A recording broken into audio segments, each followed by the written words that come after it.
Yeah, it's time to build your vision. Step into your purpose, make the right decision.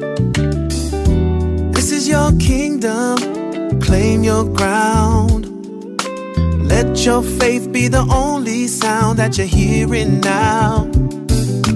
Rise up and build, oh yeah. Good morning, YouTube. Woo! Good morning.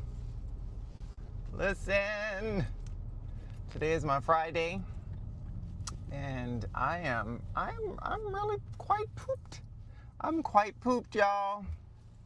Look at me showing up on YouTube, not having a clue. Let me tell y'all, I have always been a huge perfectionist, and I hope that this microphone is working. We're trying it out, y'all. We're trying it out. I've always been a huge perfectionist, and just wanting to have everything perfect, or I'm really big on structure, so having everything structured has always been super huge for me. Not just jumping in and doing things like I'm doing now, just showing up on YouTube when I feel like it, and when I don't feel like it, I don't even know why I'm coming on almost every day posting a video. I just feel encouraged. I feel led to do it, so I'm doing it because I want to be in the creative space. I want to be in this new content creator economy and industry, because it is an industry and it is its own economy, and it's where we're headed. So I'm very future forward, and I'm excited about that. So I said all that to say I'm quite proud of myself for just showing up and hitting the button. It's not here's how I would want it. I'd want to have all the cuts and the edits and, you know, all of the cinematic views, and I'm gonna get there, just not today, okay? So today is Tuesday. Welcome. If you're new here, welcome. If you are returning, thank you for rocking with me and taking the time to watch my videos. I know that helps me in this YouTube economy. We do everything life and entrepreneurship here with the foundation of faith in the God of the Bible, that is. And I'm grateful to be alive another day. I'll say that wholeheartedly. I had to repent this morning when I was talking to God, because I have not had the nicest words. I've not had the nicest words when I talk about my job. Not had the nicest words when I talk about my job, in terms of not wanting to work a 9-to-5 anymore. Like, I literally do not want... Let me fix this mic, y'all. Hold on. Because it's... My bad. I'm just going to hold it. I have not had the nicest words in terms of wanting to work my 9-to-5 for a while now. And I just feel very convicted about that, because I talked about character and integrity yesterday, and I think that's super important, especially when you are building economy yourself. You know, like I said in yesterday's video, if you haven't checked that out, go check that out. You have to show up the way you're gonna want your future staff to show up. So, you know, what you do now paves your future, I truly believe, right? And, you know, the way that I am really just making myself look at my 9-to-5 is it's my silent investor, right? It's the thing that helps me to pay for the foundation of what I'm building. And so what it should do is encourage me or push me to build faster, right? Build harder, be consistent, show up, not complain, not murmur, right? Like when we look in the Bible, everyone that murmured and complained or had something negative, at some point it was an elimination, right? And not to say that in to justify bad things happening to people, but I believe that the things that you put into the atmosphere, they're gonna come back and manifest in some way in your life. So if you don't want to experience negative things, then you have to start speaking life. If you're always speaking death, because that's the environment, I'm in a very toxic environment, so I think it makes it even easier and harder at the same time, right? If you have everybody saying the same thing in terms of, where they are at one particular environment or space, then it's going to make it harder for, let's say, me, the believer, to want to stay completely positive when that's not my atmosphere, right? So just speak life. The Bible says the power of life and death, right? Good or bad outcomes, positive or negative outcomes or interactions is in the tongue, right? It's in the words. It's in what we speak into the atmosphere that we are going to see become our reality. And so what I do every morning is I take my little guy out, Kaikoa, my baby. I take my guy out on the lanai. I'm not really big on him going in like the backyard. If you don't know, I have a Frenchie. His name is Kaikoa. He is a beautiful 6 months old. He'll be 7 months on the 12th of next month. And he is the love of my life. I fell in love with Frenchies when I got my grandpuppy. My daughter had got a Frenchie and I inherited him somehow. And I realized that when it comes to animals, you either are an animal person or you're not. I thought I wasn't until I got introduced to Oli and realized that Frenchies, that was my breed. Like that's who I rock with. And so I went through a very, very tragic experience with Oli. He started having like these seizures out of nowhere, and when I say he had seizures, he had them like back to back to back to back, like to the point where when he died, he literally had to be on heavy medications because the seizures would not stop, and that was no way for him to live. But it was devastating. Like I was completely and utterly like broken at the loss of him. I had anxiety attacks. I was in a state of depression. I think it was just the grief. I didn't realize how much I loved that dog, and how impactful that dog was. There were so many moments that I spent with Oli that I saw the love of God, and I saw like the forgiveness of God, and I saw the faithfulness of God and the consistency of God in the love of this animal. Like he always showed up. He was always compassionate. He was always there.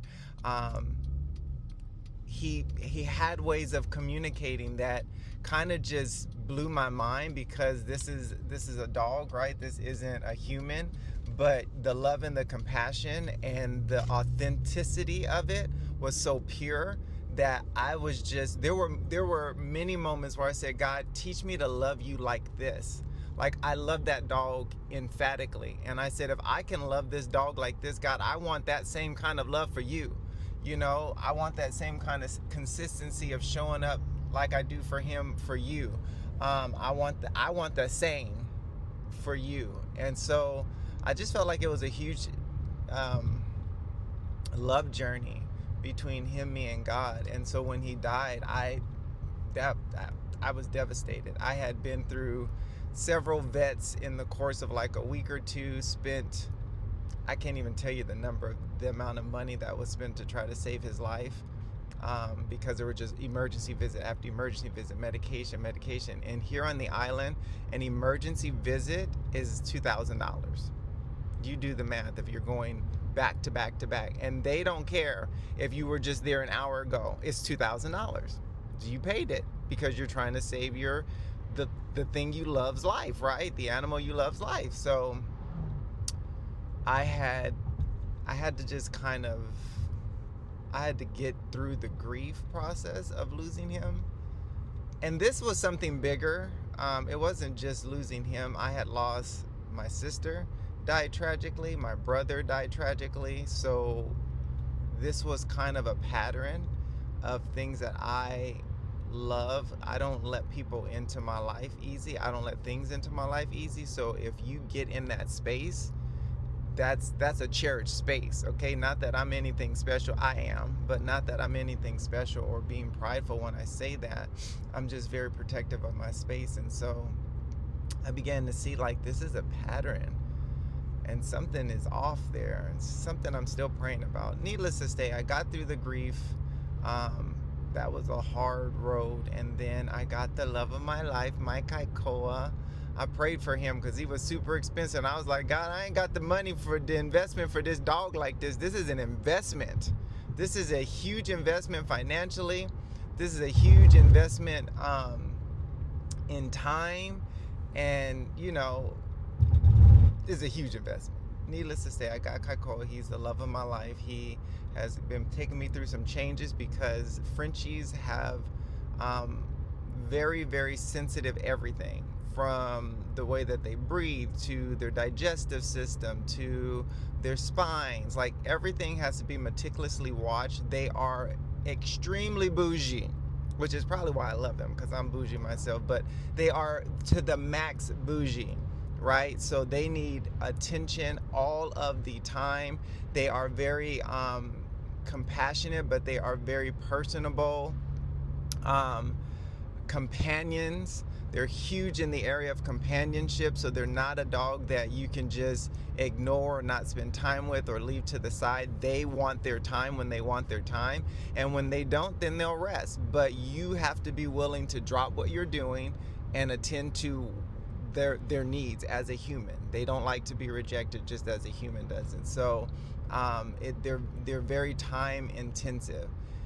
You have to understand that about Frenchies, which is why there are so many Frenchies being left at the pounds or just dumped, because people want them for the clout, right? But they don't understand the investment that you have to make and the sacrifices you have to make to properly care for one and be present for one. So I love my little guy. So I take him out on the lanai in the morning because I don't really want him in the grass. So he has his own potty space up there that I'm able to maintain, right, and know what's in it. I don't know what's in the grass outside. All I know is I have some PTSD because my grandpuppy used to go back there, and it could have been something in the grass that triggered those. We have these toxic frogs, or I don't know what you call them, toads, that are in our environment because we live against a creek and a golf course, and they live in that creek. And it was told to me that they put off this toxin that can, affect an animal. And so with that in my brain, you better believe I'm not letting him go out there and run, frolic around in the grass. Now, if you're gonna come on this lanai, we'll go for our walks in your stroller. So I gotta work through that because that's not fair to him. But he's 6 months, okay? I'll work through it. So we go out on the lanai, and I do this prayer every morning where I do a series of worship, repentance, and then prayer, and then I do a series of declarations that are really just life focused around my 3 big picture goals, which is freedom in my time, freedom in my finances, and freedom in my geographic location. This is so important to me, and this is why Purpose to Profit In is so exciting to me, because it is a business that I'm building that I can work from anywhere. As long as I have internet and a laptop or a computer or a cell phone, I can work my business. And I'm so excited about the opportunity it's going to create for me, and I'm working hard at it, y'all. And so I pray these declarations every morning, and then I pray it's called a kingdom entrepreneurial prayer. And every morning there is a date. There's a prayer for every day of the month. And so I pray that prayer and that declaration that is really entrepreneurial driven, really business driven. And even today, as I was praying, I was reminded of the power of your words, like what you're putting into the atmosphere is setting up your day, right? It sets up your attitude, it sets up your mindset, and how you're gonna perceive the things that you're gonna encounter in the day. Man, these roads are something terrible over here. Why do I come this way? Because there's the ocean right there, y'all.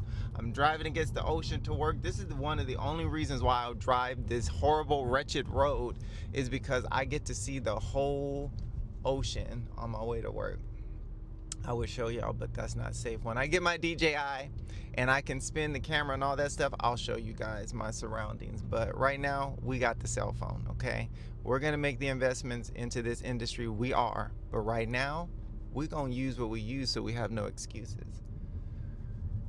All right, I think I have babbled and gabbled enough. I am gonna get to a point where I have structured conversations when I come on here, I promise. And I am going to get to a point where we're going to have our travel parts of our vlog, because I do live in Hawaii, so who doesn't want to see that? I don't really do much here, y'all, so don't get excited about that, okay? But I do travel a lot, and I travel a lot to the other islands. So I'm going to bring you guys along when I travel. We have travel coming up next month that I'm really excited about. Anytime I travel to Oahu, I go to Waikiki, which is a very big city on the island where you can have all the shopping you want and all of the great food you want. And so definitely going to take you guys with me when we go there. I was up super late last night working on Purpose to Profit In. I have a client and I sent her email out and it didn't reach her, and I should have reached out to her via text, but I just figured, it's a huge investment. She's really just kind of processing and taking it all in, and then there's life. She had never received it. And so I was like, what? So I had to go back, look at the code, work with Claude to figure out, okay, where was the breakdown? Why didn't she receive it? And then there were all of these other steps that need to happen even after she received her email, that upon investigation, it was broken or some things were non-existent. And I was like, wow. So I finished at around midnight and her email went out and all of the paths were properly created and tested. And so I sent her the email. She was still up, and I apologized. And I was talking to her and I was like, I will stop complaining at times when I don't get an answer. I remember before I left the Mighty Networks platform to build my own, that they just dropped off the map in helping me with the technical issue I was having on the platform. I still haven't heard back from them, by the way, but whatever. And I can see why now. There's so much that goes into sending an email, and that email having a trigger, and that trigger leading to something, and that something leading to something else, right? Like there's so much work involved in the coding and the creativity and the structure of a thing that it's not black and white. It's not very straightforward. And the fact that I got off of work and this has been my everyday, and I sat working on my business till midnight, is what it takes for you to build your strategy, to build your exit strategy, right? To build that opportunity for your next. You have to be willing to do the work. And so, yeah, I was out there. I was in these streets, y'all, doing the work. Let me park up here. Hold on, y'all. Hold on. I'll be back. I need both hands, y'all. I need both hands. I need both hands. I need not to mess up my rims in Jesus' name. Okay.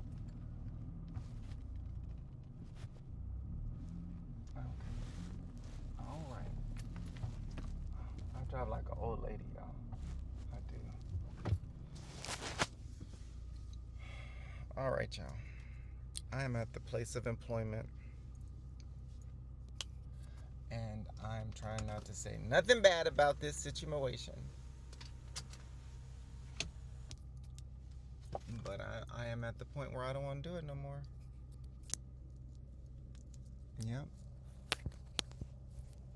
Yep. We're at that point, y'all. It's official. Lord.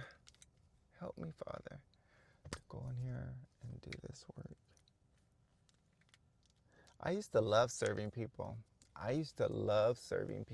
Like, I got into this healthcare industry because I hated the way people served my brother who had muscular dystrophy, who passed at 26. And so I was like, I have to get in this industry. So I got into the industry so that I could be the difference that I didn't see. But when I moved to Hawaii, first of all, they don't pay you out here. It's like I took a $10 pay cut out here, not by choice. They don't pay you out here. They just don't, literally don't. And then there's the entitlement of the tourist. And then there's and I don't say this in a derogatory way, but there's the ignorance in the minds of the people that we serve on this island, because they don't take care of themselves. They don't understand health. They don't understand healthcare. They don't understand processes. There's a huge educational deficit, or there's a huge intellectual or common sense deficit to some degrees here, where on the mainland or in other places, and this is not just here, this is other states, right, in other countries, where because education is not so robust, or access to expand your capacity and your understanding and your levels of intelligence isn't as fluent, there's a deficit. And so you deal with that deficit when you serve people. You can see the deficit if you have a bigger capacity. That is very challenging for me, because I have to sit through some of the most meaningless things where it's just kind of like, what? I don't understand. And then I have to remember,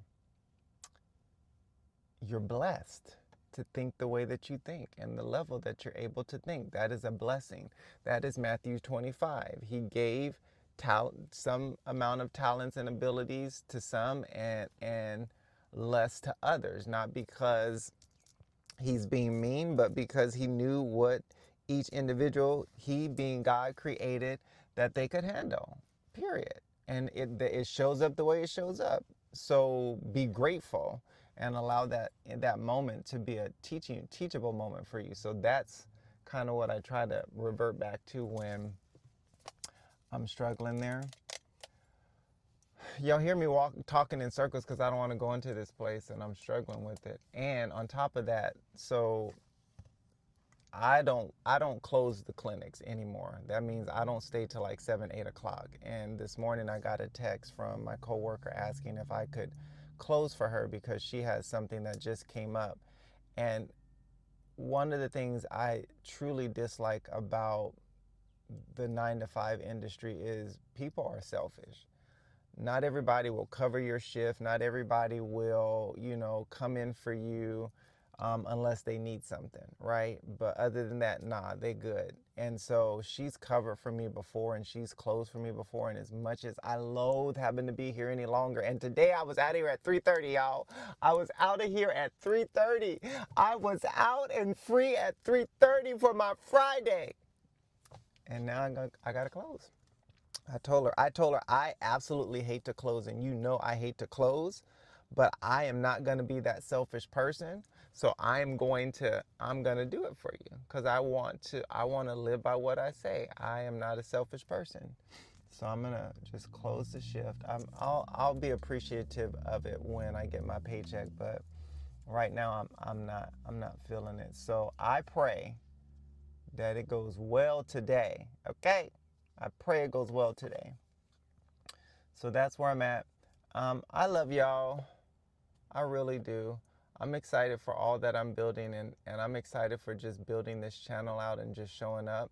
Even if it's my car chronicles, welcome to my car chronicles. What I'm excited about is I'm documenting my journey, even if it's not ideal. I literally have a whole YouTube script of how I wanted to do my videos and present my videos. I literally have every scene written down. I have the script. I have the titles. I'm playing with ChatGPT on the thumbnails. As y'all can see, it is very ChatGPT-ish, and that's okay. I don't care. Everybody's looks the same. That's okay for me right now, because I am dismantling the perfectionism mindset. I am, because that keeps you stuck and stagnant. And I want more for where I'm headed in my future. I have some of the biggest plans for the future. And I'm not talking about 5, 6, 7 years from now. I'm talking about this year and beyond. And so everything that I'm doing is really building to that bigger future that I have in my mind with those 3 goals: freedom of my time, freedom in my finances, and freedom of my geographic location. I was talking to my family because we're traveling next month, and I was saying, I got to buy this new Apple laptop before August, because I'm not going to be able to work my business with my current MacBook, because it just can't handle my business. The systems are too powerful. And so it made me think of how I need to structure everything for that goal, that freedom of geographic location, meaning I can work my business and earn from anywhere, right? As long as I have the right equipment. So I have to get that. I have to get that piece of equipment. I'm also going to be looking into Starlink, because I want to see if they have a device that is not obviously like a huge satellite I got to carry around. But I want to make sure that I have all of these systems put in place for where I'm headed. That's very important, y'all. If you're going to do something, make sure you have the right systems in place to handle what you're doing. Build the infrastructure. Listen to the Holy Spirit, and the money will come. Your business will fund where you're headed if you just do the steps. And there's some things that I need to get off my butt and finish. I made some real leaps and bounds, and I'm excited, but you can't stop at the momentum. So there's some things that I need to finish in terms of business funding that will be able to fund needs of my business like I have now. So I need to get on it and get it done. But I'm out of here, y'all. I did another video, 26 minutes. I'm proud of myself, even if I babbled and rambled and gabbled around. Maybe this will encourage someone else to be like, okay, well, you don't necessarily have something to talk about, or okay, your life is boring, but somebody wants to listen to you ramble and gabble and dilly-dally around. That's what we're doing. We're dilly-dallying today. Okay. All right, y'all. I'll call you tomorrow. Love you, miss you. Bye. Yeah, it's time to build your vision. Step into your purpose, make the right decision. This is your kingdom, claim your ground. Let your faith be the only sound that you're hearing now. Rise up and build